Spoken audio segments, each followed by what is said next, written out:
사도행전 신학 복음의 질문을 통해서 은혜부터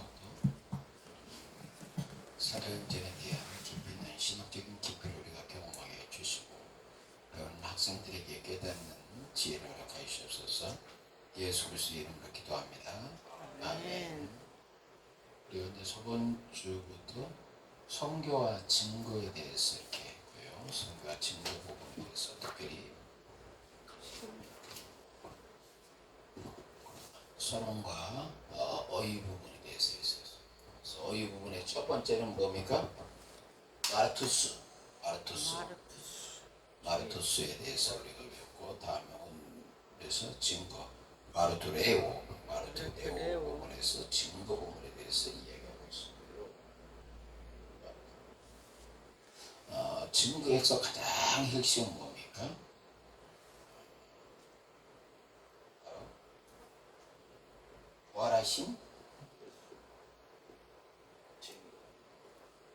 부활하신 예수 그리스도, 부활하신 예수 그리스도가 바로 핵심입니다.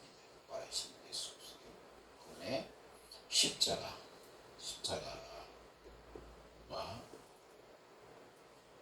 부활하신 예수 그리스도와 그 다음에 또 보니까 순교하심,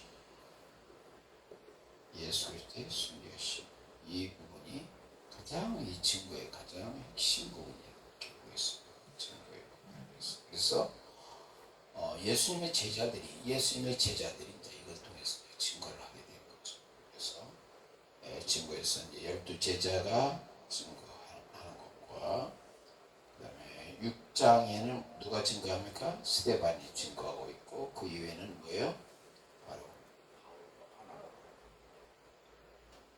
사도 바울이 증거하는. 그래서 전반 부분에서 이제 12제자가 이렇게 증거하는 내용이 있고, 스데반과 사도 바울이 증거하는 부분이었습니다. 그 증거의 핵심 메시지는 바로 예수님께서 십자가에서 죽으신 사건, 그리고 그분이 3일 만에 부활하신 사건, 순교하신. 특히 이제 우리가 사도행전 2장에서 특별히 이제 디아스포라, 그 당시에 어디에요? 디아스포라에서 흩어졌던 사람들이 어디 오순절날 모입니다. 오순절날 모이는 거죠. 모인 우리 디아스포라, 그 무리에게 베드로가 바로 이 핵심 사건, 예수님의 십자가의 지신과 부활하신 부분에서 사건을 바로 증거합니다. 증거. 그래서 이 증거의 결과가 어떻게 나타납니까? 특히 사도행전 2장에서는 어찌할꼬 그랬을 때 그리스도를 믿어라. 그 다음에 뭡니까? 회개하고 믿어라 라는 부분이죠. 그렇게 되면 뭐가 됩니까? 바로 구원이 임한다. 이게 이제 바로 사도행전의 전체적인 핵심 부분이에요. 그래서 뭡니까? 선교와 증거 부분들이 이제 이렇게 이뤄가는 거죠. 그러면서 동시에 여기서 나왔을 때는 사도 바울 같은 경우는 누구에게 속했다? 바로 그리스도에게 속한 자라는 부분들을 계속 강조를 하고 있습니다. 그리스도에게 속한 자라는 부분들에서 얘기했습니다. 그래서 증언에 대한 내용들에 대해서 얘기하고 있습니다. 사도행전 1장 22절 한번 확인해 볼까요? 12제자가 있을 때, 특히 베드로가 있을 때, 사도행전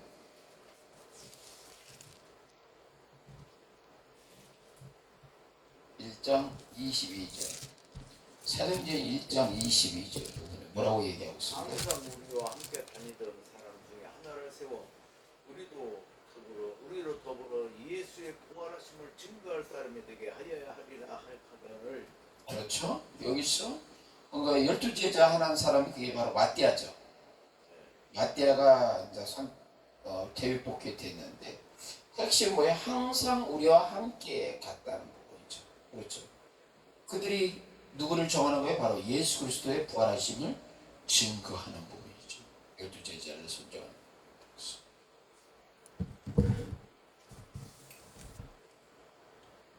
자, 그러면 그리스도의 죽음과 그 후에 일어날 일 부분에 대해서 우리가 살펴보겠습니다. 자, 증거의 관점에서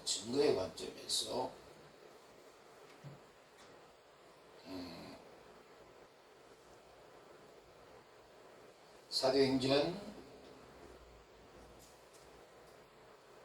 10장 40절에서 41절 한번 누가 이렇게 읽어보시오. 사도행전 10장 40절에서 41절.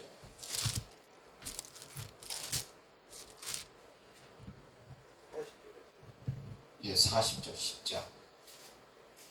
하나님이 사흘 만에 다시 살리사 나타내시되 모든 백성에게 하신 것이 아니요 오직 미리 택하신 증인 곧 죽은 자 가운데서 일어나신 후 보시고 음식을 먹은 우리에게 하신 것이라.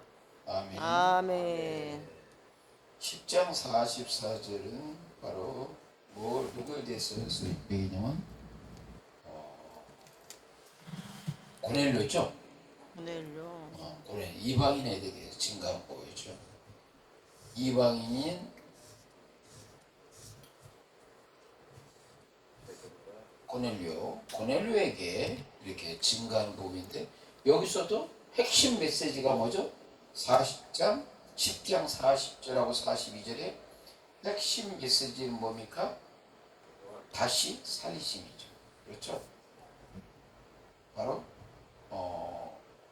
하나님이 사흘 만에 다시 살리사. 그렇죠? 다시 살리사. 그러니까 여기서의 죽음과 그리스도의 죽음과 부활. 그렇죠? 이 사건을 이야기하는 겁니다. 근데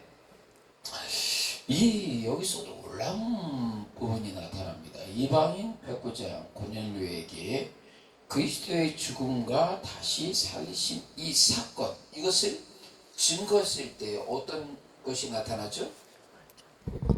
이것을 증거했을 때 성령의 나타남이 있죠. 성령의 임함이죠. 그렇죠? 성령의 임함과 다음 단계가 세례를 주고, 그러니까 바로 구원의 역사가 나타납니다. 이 사건이 일어납니다.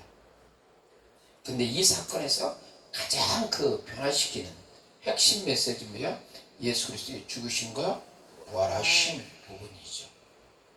그래서 여러분 이 사도행전에서의 증거는 단순히 증거로서 그치지 않다는 얘기죠. 사도행전 2장에서 베드로의 예수 그리스도의 죽으심과 부활 부분에 대해서 선포했을 때 뭡니까? 어찌할꼬 회개하는 3,000명의 변화 역사가 나타나고, 그렇죠? 그 다음에 이방인 백부장에게 바로 예수 그리스도의 죽으심과 부활하심을 통해서 10장의 고넬료 그들이 어떻습니까? 그 가족이 고넬료와 그의 가족이 구원함을 받는 부분들이 있죠. 그 다음에 그 이후에 바로 사도 바울이 예수 그리스도의 부활하심과 십자가 죽으심을 증거했을 때 많은 사람들이 변화의 역사가 나타나는 거예요. 구원의 역사가 나타나는 거예요. 그래서 이 선교와 증거 부분에 대해서 항상 수반되는 것이 뭐니까 하나님의 구원의 역사가 나타난다는 부분이에요. 그러니까 우리가 사도행전의 이 선교와 이 증거 부분에 대해서 가장 키포인트는 뭡니까? 하나님의 구원 역사가 나타난다는 얘기예요. 하나님의 구원 역사가 나타난다.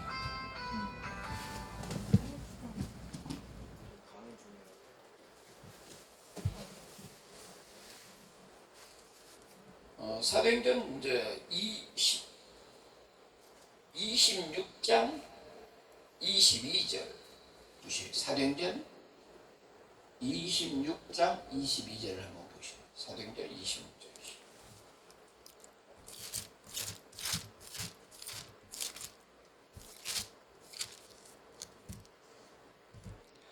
하나님의 도우심을 받아 내가 오늘까지 서서 높고 낮은 사람 앞에서 증거하는 것은 선지자들과 모세가 반드시 되리라 말한 것밖에 없으니.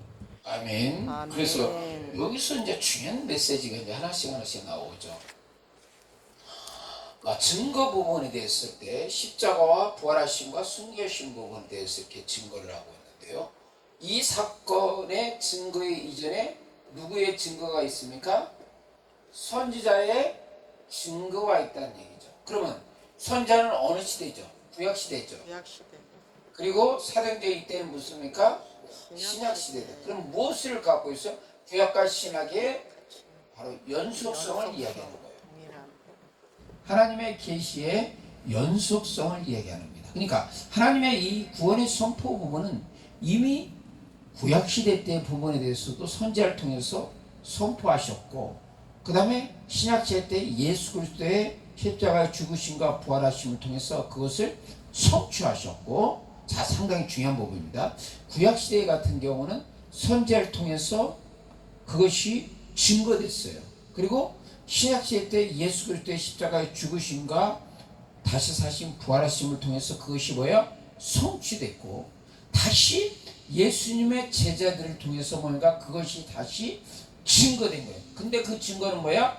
구약 시대 선지자는 앞으로 성취될 그거에 대한 예언적 증거고, 신약 시대 때 예수님의 제자들은 이미 성취된 것에 대한 것을 증거하는 거예요. 그래서 그 증거라는 얘기예요. 그 차이점이. 그런데 분명한 것은 뭡니까? 구약과 신약의 어떤 하나님 구원 역사에 대한 연속성을 갖고 있다. 연속성. 그러니까 우리가 항상 부분에서 하나님의 계시의 연속성 관점에서 우리가 살펴보던 거예요. 성교와 증거 부분에 대해서 연속성. 그렇죠? 연속성.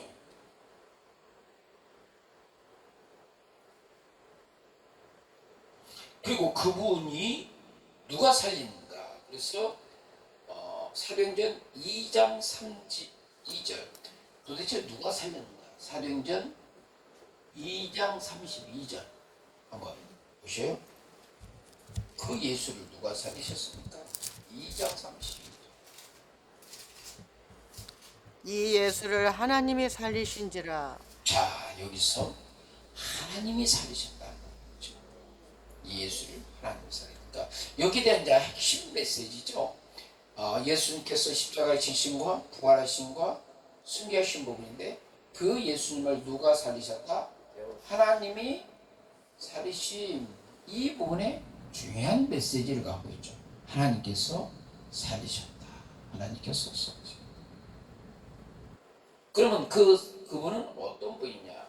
5장 31절에서 32절 사도행전 5장 31절에서 32절.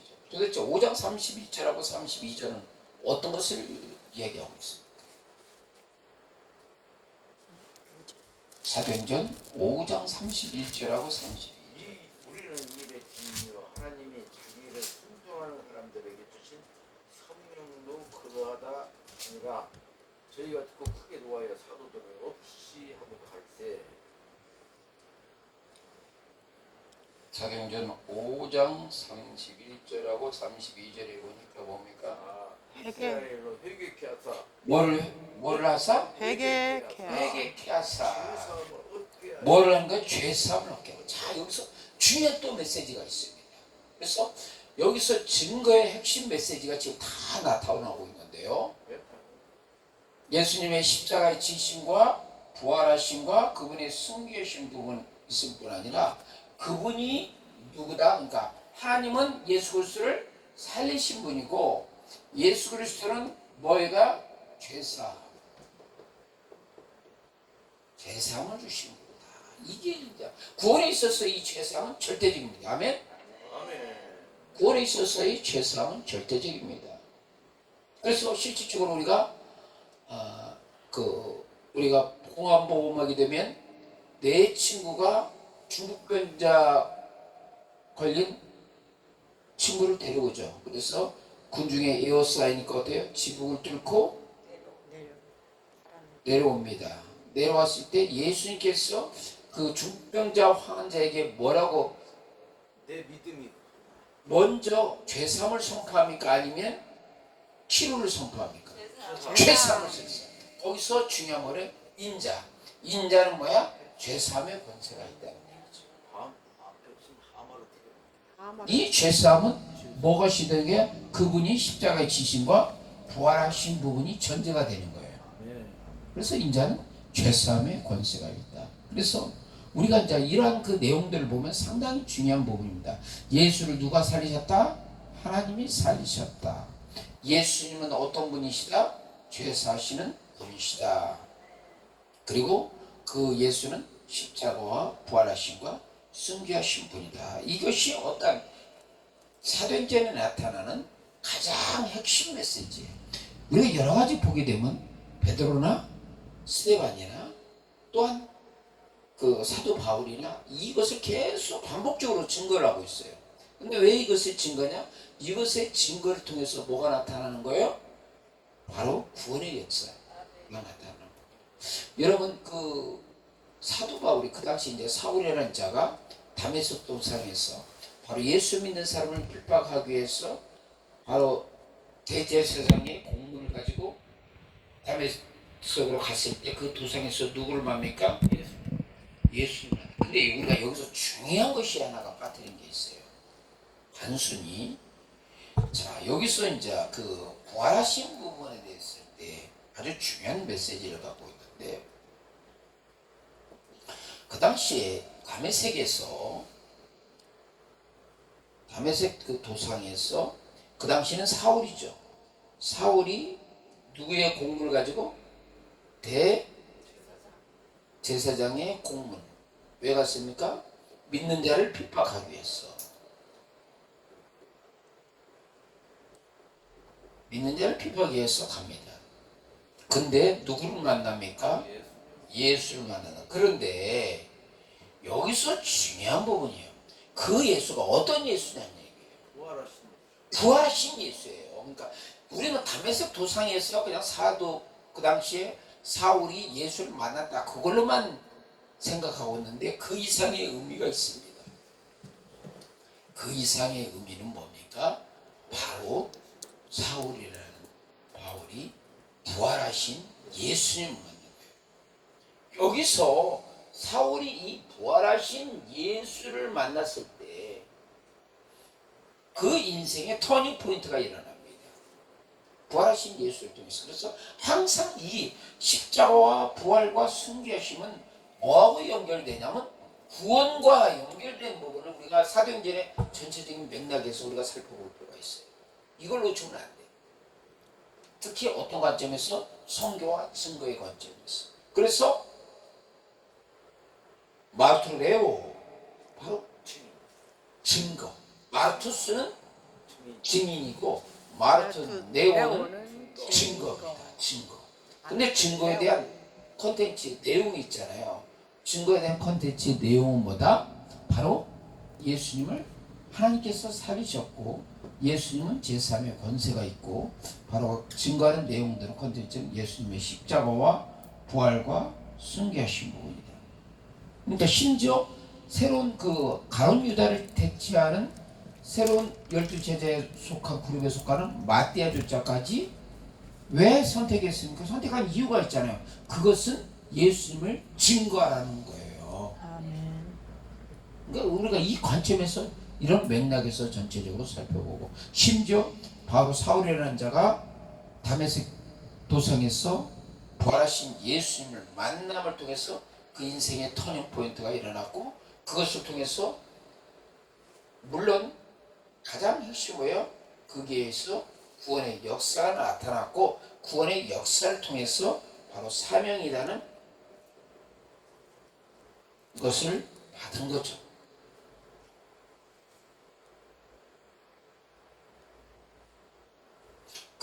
그래서 여기서 중요한 얘기입니다.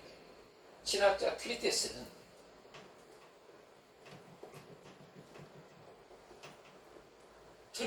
중요합니다. 증거가 마르투네오 증거가 어떤 사도행전의 생명력 이 생명력을 바로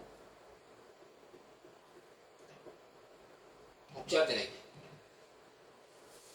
바로 주는 법정적 의미를 갖고 있다. 법정적 의미라는 표현을 쓰고 있습니다. 이 증거가 무슨 의미다? 법정적 의미. 근데 생명력을 준다는 얘기죠. 생명력. 이 증거는 생명력. 그 생명력은 뭐에 관련된 것이다? 바로 구원이라는 얘기죠. 아멘? 그래서 이제 이런 관점에서 우리가 새롭게 이제 깊이 이 말씀 우리가 살펴봤습니다. 자, 구원에 대해서는 그러니까 증인, 마르투스. 마르투스데오. 증인. 그 다음에 증거는 뭐야? 마르투네오. 그 증인에 대한 콘텐츠는 하나님께서 예수 그리스도를 살리셨다. 예수는 제3의 권세가 있다. 그 다음에 그 증거의 콘텐츠 내용은 십자가, 부활, 순교하심. 이제 이런 관점에서 우리가 증거 복음하게 되면 사도행전의 전체적인 우리가 마르투네오의 복음에 대해서 우리가 내용을 살펴봅니다. 상당히 지금 우리 이건 사도행전 신학을 뭐요? 깊이 있게 들어가는 거예요. 그렇죠? 깊이 있게 우리가 들어가는 겁니다. 다음에는 이제 성교의 관점에서 우리가 한번 살펴봅시다. 성교에 대해서.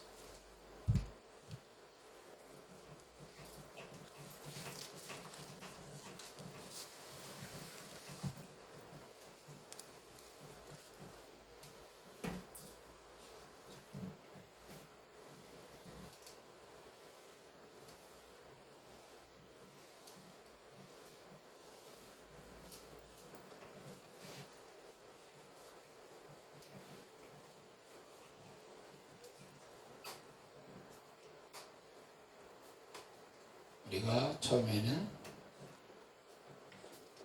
증인, 두 번째는 증거에 대해서인데 이제 세 번째는 뭡니까? 성교의 관점에서 우리가 한번 살펴보도록 하겠습니다.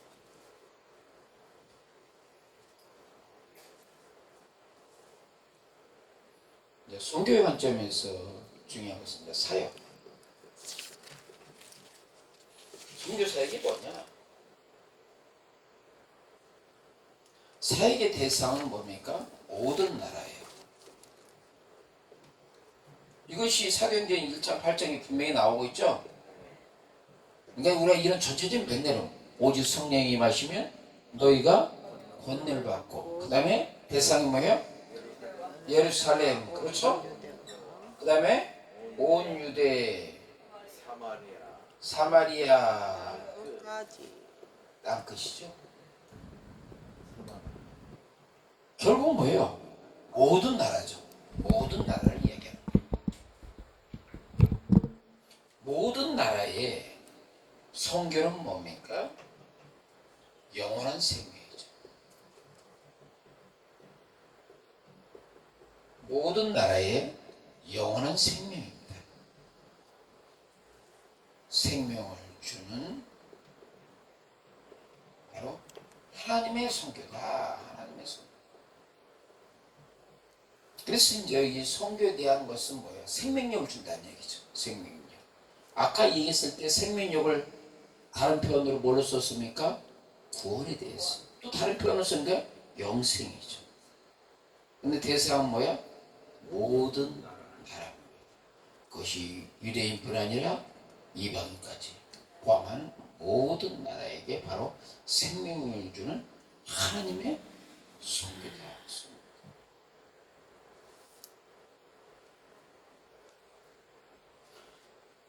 그래서 선교에 대해서 중요한 또한 메시지를 하는 것은 사도직입니다. 사도직.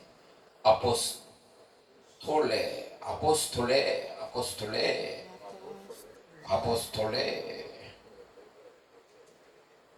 그것이 사도행전 아포스톨레에 대해서 1장 25절 부분에 대해서 아포스톨레 이 선교적 의미가 어떤 건가 우리 한번 읽어보실래요? 홍서 및 사도의 직무를 대신할 자를 부르시옵소서. 유다는 이를 버리고도록 합니다. 그렇죠? 여기서 아포스톨레 에어버렸을 때 그 1장 25절의 핵심 내용이 뭐라고 그랬죠? 봉사와 사도의 직무. 봉사와 사도의 사도의 직무라고 직무. 있죠. 봉사, 아포스톨레, 봉사와 사도적 직무, 아포스톨레, 봉사와 사도적 직무 부분이 얘기하고 있습니다. 아포스톨레. 또한 이 성교 부분에 대해서 우리가 할 수 있는 것은 중요한 또 하나 성교의 여행에서 우리가 살펴봅니다. 자, 사도행전의 성교의 여행은 1차가 있었고 2차가 있고 뭡니까? 3차가 있었습니다. 자, 우리가 이제 사도행전 부분에서 성교에 대해 중요한 성교의 관점이 있어요. 일단은 사도 바울과 바나바가 선교사로 파송됐을 때가 바로 어느 교회죠? 어느 교회에서 파송됐습니까? 안디옥 교회에서 파송됐어요. 이방 교회인 안디옥 교회에서.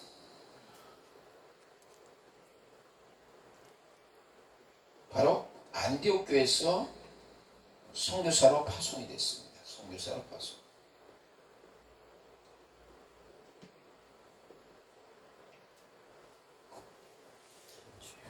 안디옥에서 바로 선교사로 파송된 부분이죠. 그것이 사도행전 13장 2절 한번 찾아보시죠. 13장 2절.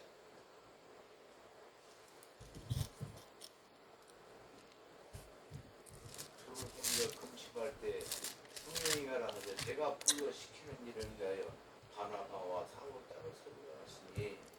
자, 주를 섬겨 금식할 때 성령께서 말씀하시죠. 하나님께서 시킨 일이야. 그러니까 성교는 누가 한 거야? 하나님. 자의로 한 게 아니라 하나님이. 자, 우리가 이사야가 우시아 왕이 죽던 때, 그렇죠? 이사야가 우시아 왕이 죽던 때 바로 성전에서 하나님의 쉐kin의 영광을 경험합니다. 거룩하다, 거룩하다, 거룩하다. 그 다음에 그것을 봤을 때 항상 관련된 부분이 있어요. 이사야 선지자니까 내가 죄인인 것을 발견하죠. 그래서 제단에 핀 수술을 가지고 천사를 통해서 입술이 되니까 죄사함을 받으니까 항상 죄사함. 죄사함은 뭐야? 바로 구원에 관련된 부분이죠. 그런데 하나님께서 죄사함과 구원으로서 끝나지 않는다는 거죠.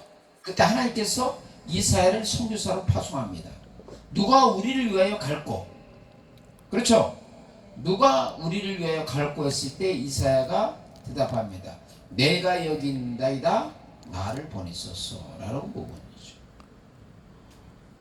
그래서 그런 것들이 항상 연결된 부분이고, 또한 사도행전 14장 26절.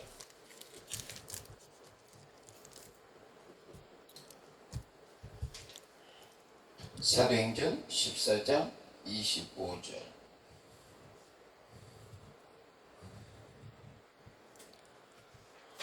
거기서 배 타고 안디옥에 이르니 이곳은 두 사도의 이룬 그 일을 위하여 전에 하나님의 은혜에 부탁하던 곳이라. 사도행전 14장 26절 보니까 어,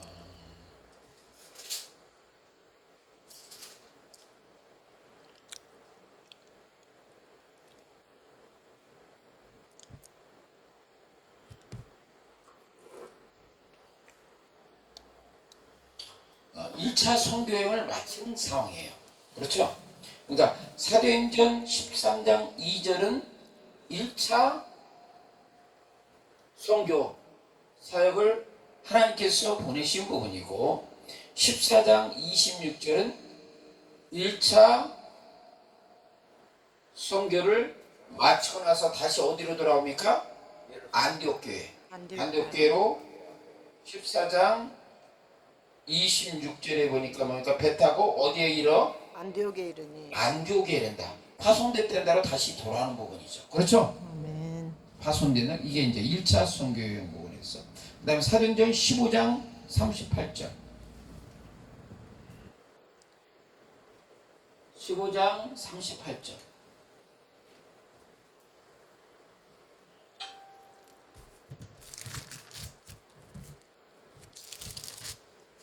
바울은 밤빌리아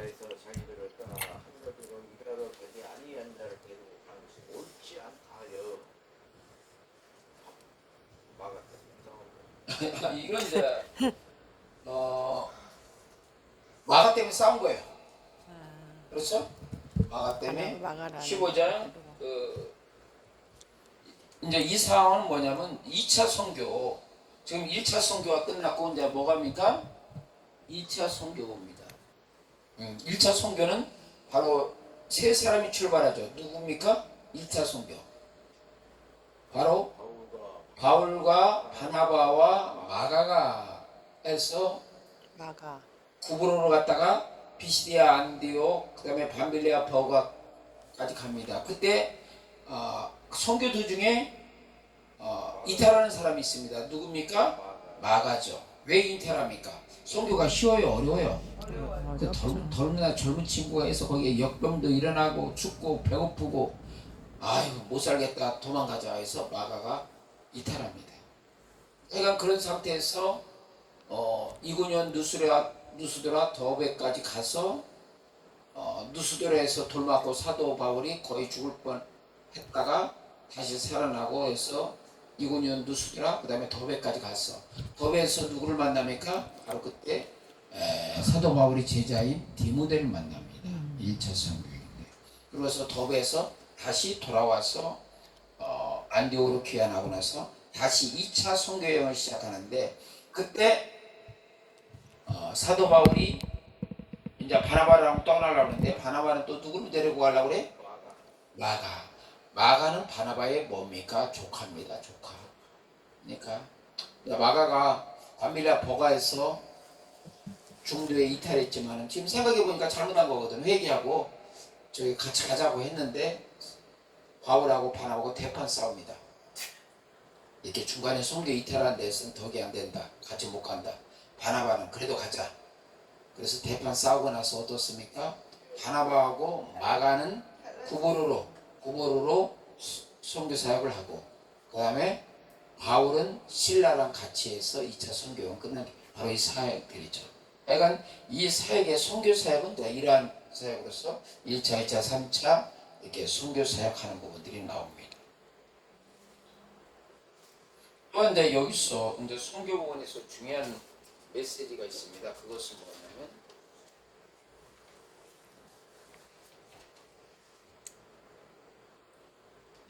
여기 이제 선교라는 그 표현을 썼는데요. 또 하나는 일에 대해서 이야기하고 있습니다. 아포스텔레 이 부분은 이제 사도 선교 부분의 의미고 에르곤이라는 것이 에르곤이 뭐죠? 에르곤이 일입니다. 선교와 일 에르곤. 그랬을 때 이 에르곤도 하박국 1장 5절 이 부분을 이제 인용하는데요. 하박국 1장 5절 여호와께서 가라사대 너희는 열국으로 또 보고 놀라고 또 놀랄지어다. 너희 생전에 내가 한 일을 생각할 것이라. 혹이 너희에게 구할지라도 너희가 믿지 아니하리라. 자 여기서 이 에르곤 일부분은 바로 구원에 대한 하나님의 놀라운 사역을 이야기하고 있어요. 그렇죠? 에르곤 1위는 하나님의 놀라운 사역이요. 선교도 뭡니까? 바로 모든 나라에 영원한 생명을 주는 하나님의 선교라고 그랬잖아요. 에르곤 역시 바로 뭡니까? 하나님의 놀라운 선교. 그러니까 어떤 선교의 관점에서의 다른 용어죠. 에르곤 하나님의 일이에요. 근데 하나님의 일은 하나님의 놀라운 여기서 추가로 한다면 뭐야? 구원사역이라고 하는 게 정확한 부분이겠죠. 구원사역. 이것을 바로